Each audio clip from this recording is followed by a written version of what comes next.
ನಮಸ್ಕಾರ ಎಲ್ಲರಿಗೂ ಚಕ್ರವರ್ತಿ ಯೂಟ್ಯೂಬ್ ಚಾನಲ್ಗೆ ಸ್ವಾಗತ ಮತ್ತು ಸುಸ್ವಾಗತ. ಇಲ್ಲಿವರೆಗೂ ನನ್ನ ಚಾನಲ್ನ ಯಾರು ಸಬ್ಸ್ಕ್ರೈಬ್ ಮಾಡಿಲ್ಲ ದಯವಿಟ್ಟು ಸಬ್ಸ್ಕ್ರೈಬ್ ಮಾಡ್ತಾ ಹೇಳ್ತಾ ಇದೇನಪ್ಪ ನಾವು ಶಿಕ್ಷಕರ ಆಕಾಂಕ್ಷಿಗಳು, ನಾವು ಶಿಕ್ಷಕರ ನೇಮಕಾತಿ ಯಾವಾಗ ಕರೀತದೆ ಅಂತ ಕಾಯ್ಕೋತ ಕೂತಿದ್ವು. ಈ ಮಧ್ಯದಲ್ಲಿ ಏನಾದರೂ ಒಂದು ವಿಷಯ ಬರ್ತಾ ಇದೆಯಲ್ಲ, ಎಲ್ಲ ಕಡೆ ಸುದ್ದಿ ಬರಾಕತ್ತೈತಿ. ಏನಪ್ಪ ಅಂದ್ರೆ ಶಿಕ್ಷಕರ ನೇಮಕಾತಿ ಪ್ರಾರಂಭ ಆಗಿದೆ ಅಂತಂದು. ಎಸ್, ಹೌದು, ನೇಮಕಾತಿ ಪ್ರಾರಂಭ ಆಗಿದೆ. ಆದರೆ ನಮ್ಮ ಘನ ಸರ್ಕಾರದ ಆಶೀರ್ವಾದದಿಂದಲ್ಲ ಅಥವಾ ನಮ್ಮ ಮಧು ಬಂಗಾರಪ್ಪನವರ ಒಂದು ಆಶೀರ್ವಾದದಿಂದಲ್ಲ. ಇದು ಬಂದಿರತಕ್ಕಂಥ ಸುದ್ದಿ ಎಲ್ಲಿಂದಪ್ಪ ಅಂದ್ರೆ ರೈಲ್ವೆ ಇಲಾಖೆಯಿಂದ ಬಂದಿದೆ ಶಿಕ್ಷಕರ ನೇಮಕಾತಿಯನ್ನು. ಸೊ ಅಲ್ಲಿ ಯಾರೆಲ್ಲ ಅರ್ಹತೆಯನ್ನು ಪಡ್ಕೊಳ್ತೀವಿ, ನಾವೇನು ತಿಳ್ಕೊಂಡಿದ್ದೀವಪ್ಪ ಅಂದ್ರೆ ಅದಕ್ಕೆ ನಾವು ಎಲಿಜಿಬಿಲಿಟಿ ಅದೀವಿ. ಬಟ್ ಯಾರೆಲ್ಲ ಅದೀವಿ ಅನ್ನೋದನ್ನು ಮೊದಲು ತಿಳ್ಕೊಳ್ಬೇಕು. ವಯಸ್ಸಿನ ಮಿತಿ ಏನದ, ಅದಕ್ಕೆ ಫೀಸ್ ಎಷ್ಟದ, ಅದು ಸೊ ಕೊನೆಯ ದಿನಾಂಕ ಆಗಿರ್ಬೋದು, ಪ್ರಾರಂಭದ ದಿನಾಂಕ ಯಾವಾಗಿಂದ ಪ್ರಾರಂಭ ಆಗ್ತದೆ ಅಂತಕ್ಕಂಥದ್ದಾಗಿರ್ಬೋದು. ಸೊ ಅದ್ರ ಬಗ್ಗೆ ನಾವು ಏನು ಮಾಡೋಣಪ್ಪ ಅಂದರೆ ಈ ವಿಡಿಯೋದಲ್ಲಿ ತಿಳ್ಕೊಳ್ಳೋಣ. ಇದು ಯಾವುದೇ ರೀತಿಯಾಗಿರ್ತಕ್ಕಂಥ ನಮ್ಮ ಕರ್ನಾಟಕ ಘನ ಸರ್ಕಾರ ಆಗಿರ್ಬೋದು ಅಥವಾ ಮಧು ಬಂಗಾರಪ್ಪನವರಿಗೆ ಸಂಬಂಧಪಟ್ಟ ವಿಷಯ ಆಗಿರೋದಿಲ್ಲ. ಇದನ್ನು ಫಸ್ಟ್ ನಾವೆಲ್ಲರೂ ಅರ್ಥ ಮಾಡ್ಕೊಳ್ಬೇಕು.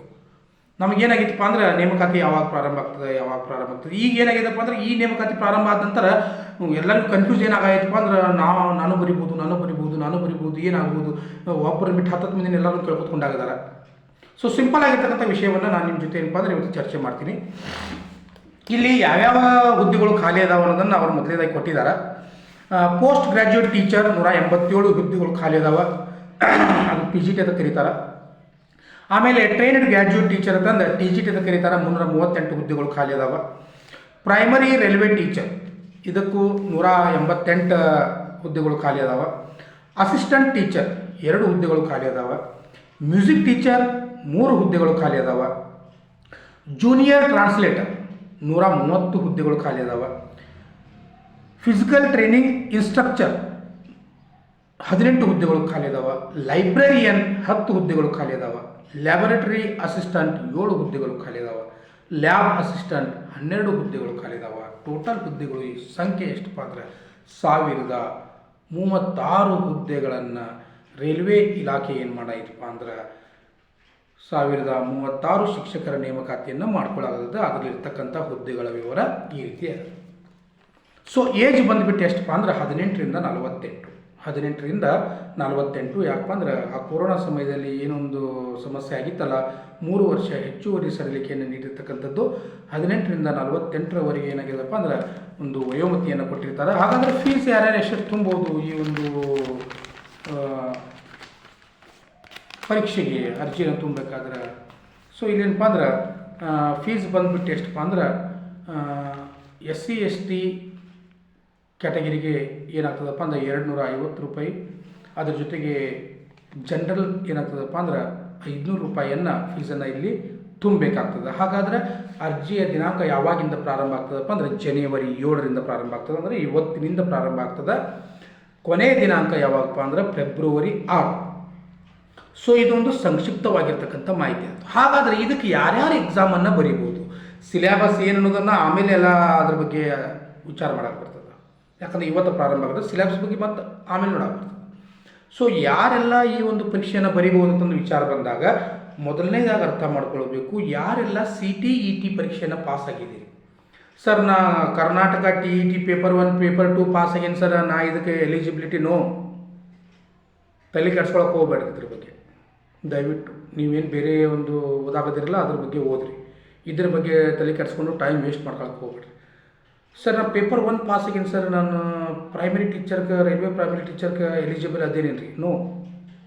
ಸರ್ ನಾನು ಪೇಪರ್ 2 ಆಗ್ಯದ ಸರ್ ನಾನು PGT TGTಗೆ ಅವೈಲೇಬಲ್ ಅದೇ? ನೋ. ನೀವು CTET ಪರೀಕ್ಷೆಯನ್ನು ಪಾಸ್ ಆಗಿರಬೇಕು.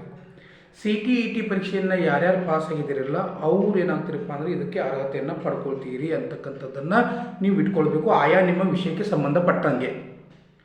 ಫಾರ್ ಎಕ್ಸಾಂಪಲ್ ಇಲ್ಲಿ ಏನು ಕೊಟ್ಟಿದ್ದಾರಪ್ಪ ಅಂದ್ರೆ ಅವರು ಇಲ್ಲಿ ಕಂಪ್ಯೂಟರ್ ಸೈನ್ಸ್ ಶಿಕ್ಷಕರು, ಕಂಪ್ಯೂಟರ್ ಸೈನ್ಸ್ ಟೀಚರ್ ಅವರು MSc ಮಾಡಿರಬೇಕು, MCA, BSc, BE, BTech ಪಡೆದಿರಬೇಕು. ಕಂಪ್ಯೂಟರ್ ಸೈನ್ಸ್ ಫಾರ್ ಎಕ್ಸಾಂಪಲ್ ಇದು ನಿಮ್ಮನ್ನು ಕೊಟ್ಟಿರ್ತಕ್ಕಂಥದ್ದು. ಇದ್ರ ಜೊತೆಗೆ ಏನಪ್ಪ ಅಂದ್ರೆ ಇನ್ನು ಉಳಿದಿರ್ತಕ್ಕಂಥ ಹುದ್ದೆಗಳಿಗೆ SSLC ITI ಡಿಪ್ಲೊಮಾ ಅವರು ಕೂಡ ಇದಕ್ಕೆ ಅರ್ಜಿಯನ್ನು ಸಲ್ಲಿಸು. ಸರ್ ನಂದು D.Ed ಆಗಿದೆ ಸರ್, ನಂದು B.Ed ಆಗಿದೆ, ನನ್ನ MA ಆಗಿದೆ ಸರ್, ನಾನು ಈ ಒಂದು ಪರೀಕ್ಷೆಯನ್ನು ಬರಿಬಹುದು, ನೋ ಪ್ರಾಬ್ಲಮ್. ಆದರೆ ನಿಮ್ಮದು CTET ಪರೀಕ್ಷೆ ಪಾಸ್ ಆಗಿದ್ದರೆ ಮಾತ್ರ ನೀವೇನು ಮಾಡ್ಬೋದಪ್ಪ ಅಂದರೆ ಈ ಒಂದು ಪರೀಕ್ಷೆಯನ್ನು ಬರಿಬೋದು. ದಯವಿಟ್ಟು ಒಂದು ಮಾತು ಹೇಳ್ತೀನಿ, TET ಆಗಿದೆ, ನಂದು ಪೇಪರ್ 1 ಆಗಿದೆ, ಪೇಪರ್ 2 ಆಗಿದೆ, ನಾನು ಎಲಿಜಿಬಲ್ ಅಂತಕ್ಕಂಥವ್ರು ಇದನ್ನು ತಲೆಯಾಗಿಂದ ತೆಗೆದು ಹಾಕ್ರಿ. ಇದು ನಿಮಗೆ ನಮಗೆ ಸಂಬಂಧಪಟ್ಟಿರ್ತಕ್ಕಂಥ ವಿಷಯ ಅಲ್ಲ. ಯಾರೆಲ್ಲ CTET ಪರೀಕ್ಷೆಯನ್ನು ಪಾಸ್ ಆಗಿದ್ದೀರಿ ಅವರು rrbnc.government.in ವೆಬ್ಸೈಟಿಗೆ ಹೋಗಿ ಅಲ್ಲಿರ್ತಕ್ಕಂಥ ಎಲ್ಲ ಒಂದು ಮಾಹಿತಿಯನ್ನು ಓದ್ಕೊಂಡಿದ್ದಾದರೆ, ಯಾರು CTET ಪಾಸ್ ಆದವರು ಮಾತ್ರ ಆ ವೆಬ್ಸೈಟ್ಗೆ ಹೋಗಿ ಅದನ್ನು ಸಂಪೂರ್ಣವಾಗಿ ಓದ್ಕೊಂಡ್ರೆ ನೀವೇನಾದರೂ ಎಲಿಜಿಬಲ್ ಅದೇ ರೀ ಅನ್ನೋದು ನಿಮಗೆ ಗೊತ್ತಾದ್ರೆ ನೀವೇನು ಮಾಡ್ಬೋದಪ್ಪ ಅಂದ್ರೆ ಈ ಒಂದು ಶಿಕ್ಷಕರ ನೇಮಕಾತಿಗೆ ಏನು ಅರ್ಜಿ ಕರೆದಿದ್ದಾರಲ್ಲ ಈ ಅರ್ಜಿಗೆ ನೀವು ಅರ್ಜಿಯನ್ನು ಹಾಕಬಹುದು. ಸೊ ಇದನ್ನು ನಾನು ನಿಮಗೆ ಏನು ಮಾಡೋದಪ್ಪ ಅಂದರೆ ಹೇಳೋದಕ್ಕೆ ಬಂದಿದ್ದೀನಿ. ಸೊ ಇಲ್ಲಿವರೆಗೂ ನಮ್ಮ ಚಾನಲ್ನ ಯಾರು ಸಬ್ಸ್ಕ್ರೈಬ್ ಮಾಡಿಲ್ಲ ದಯವಿಟ್ಟು ಸಬ್ಸ್ಕ್ರೈಬ್ ಮಾಡಿರಿ ಅಂತ ಹೇಳ್ತಾ ನಮಸ್ಕಾರ.